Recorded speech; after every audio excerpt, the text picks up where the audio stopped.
Here's Doug Oster, and ladies and gentlemen, it's time to think garlic. Planting garlic. Is that all there is to it? You just get a bulb and put it in the ground? No, it's not all there is to it. It's just like anything in gardening. It's a lifelong learning process. Take a bulb, you split it up into cloves, you put the cloves 3 inches down, 6 inches apart in good soil, and next summer, that's when you're going to have this. You're going to have these big, beautiful bulbs. These are from my friend Tom Walker in Millvale.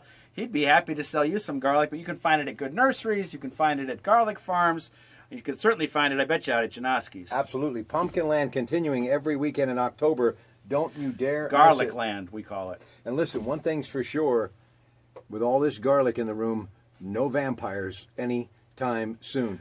I want to talk to you a little bit about the outdoors, the great outdoors. And this shirt, I just commented, you can't see the Under Armour logo there, but Gander Mountain, this guy is a big kayaking, fishing fanatic. Lake Arthur, he's out there, rod and reel, and you know how much I love the great outdoors. Tell me about Gander Mountain and why, for the outdoors person out there, it's the place to go. One thing, the store that I go to has got an outlet. Nice. I've got the Gander Mountain credit card, so every time I buy gas, I get a couple points, and after a while, I get a few freebies and Nice. go there and get my shirts and my bait and my lures and everything else. I'm having a lot of fun. Whenever I go east, I'm always stopping at Gander Mountain. Explain to me, I know how much you love gardening, and you're a brilliant writer. Trib Online, you can go to triblive.com to find out more. They have a great social tool out there as far as media that you can get everything that you need. They do great work. But when did this whole love of the outdoors start with you? As a kid, I grew up in a little town in Ohio, Aurora, Ohio, where SeaWorld was, and grew up on a 300-acre lake. And so, I started fishing when I was 5 years old. And, as you get older, it goes away. I fish with my kids. The thing that got me back into it was when I moved here, we didn't fish for a couple of years, and my son gave me a fishing license, a PA fishing license for Father's Day, and that started it all up again. And then it went into an obsession with kayaks, and now I'm fishing at this time of the year almost every day if my wife will let me. Gary Fujak from the Pennsylvania Game Commission, and we've had guests from the Fish and Boat Commission. We should give them some love. They do amazing work. Definitely, and I see those guys all the time up at Arthur because I'm the last guy off the lake. Oster! Yes, that's not a joke. I have a little light in my kayak. All right, time to come in. And I come in, they wait for me. How'd you do? And I start showing my pictures. Look at this, like a 19-inch bass. Yeah, and they're definitely keeping us safe. License. Listen, Dr. Vince Troia, big kayak fan. He's an optometrist, but he also is the guy behind Gear and Cheer. Too busy to join me this past week. We've done a ton of videos for him in the past, and this really isn't even in my neck of the woods, but I wanted to give them some love because they've got their Gear and Cheer event coming up tomorrow and Montour Run. Explain about the waterways and bike trails and all of these things they're trying to do. The Ohio River Trail Council, of course, Mario Leone, Jack Manning, Dr. Vince Troy, and so many others. But why that's so essential to who we are? Well, look what they've done with bikes. First it was rail to trails. You've changed these places that were railroad lines into something nice. It's nice and flat. The railroad was on there, and now you can bike from Millvale to Pittsburgh, from Pittsburgh to D.C. That's a good thing for the city. And then as the water gets cleaner and cleaner, people are using those rivers. It's amazing the amount of fish that you can get out of there. It's amazing the amount of people that are using the waterways now. You go down anywhere by PNC, what do you see? Yellow kayaks everywhere. Mm-hmm. It's a great thing for the city. It really is. And it's also a way for someone like you to decompress, right? Oh, no doubt about it.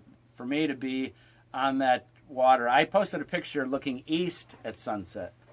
So you rarely see that. You'll see west or east. When in a lake, you see both. So the sun setting this way, it was actually more beautiful looking at the east, and that is decompression, my friend. And by the way, Lake Arthur, when I was a kid, that was the place we went fishing. I mean, it's an amazing place. And, of course, Moraine State Park, we've got some wonderful places in our region. Now, what are you and Jess been doing getting ready for the show Sunday, and also you at triblive.com? Well, my latest story is one that's been in the works for 3.5 years. It's about a garden at a place called SCI Cambridge Springs. It's a women's prison, one of 2 in the state, and they have an amazing garden there, and that's how long it's taken me to get in there. That's my story this week, and for the show, there's a lot to talk about: planting garlic, planting bulbs, planting shrubs, planting trees, planting perennials. This is probably a more important time for gardeners in the spring. Last thing, because I need some help with this. They had to dig a new water line up at my house, and all taken care of, did a great job. But I was thinking, man, should I wait till the ground settles and just plant the grass seed in the spring? But can I still plant it now? Yeah, you could still. Really? You might think about waiting to let it settle, but it will sprout now. You know, you can throw it on there. Make sure you get it wet. Cover it up with some straw or something, compost, to keep it moist. As long as it stays moist, it'll sprout when it's ready. So tell me, along with some great spaghetti sauce that you can make with this, what else are you cooking up from your garden right now? Oh, hot peppers. Ooh. Lots of greens we're using. Still getting tomatoes. Got a few cucumbers. Got beans. Lots of root crops, beets, carrots. You name it. It's still going. We also want to give some love to Davy Tree, because they were with us all year. Dick Till and the whole gang, big fans of the show, as we are of them. And I was watching someone as I was bringing my son home from school yesterday, up in one of those cherry pickers, those buckets, and they were doing what they do best as far as manicuring a huge evergreen. And I told my son, I go, that's talent. Definitely. Don't go up. No, let the professionals do it. Let the professionals do it. And they've been to my house, seriously, 3 times this year. And I was so glad that they were doing that work and I didn't have to. Dangerous. But he will be taking your phone calls with Jessica Walliser Sunday at 7, the Organic Gardeners, 866-391-1020, Dollar Bank, Instant Access, KDK.com. And a new feature now, you can actually text me at 866-391-1020, and I will relay the message to Doug and Jess. I like that. You like that? Yeah. All right, ladies and gentlemen, have a great weekend, and we'll catch you bright and early tomorrow morning at 5 a.m. on Rob Pratt Saturday on News Radio 1020 KDK. Good afternoon.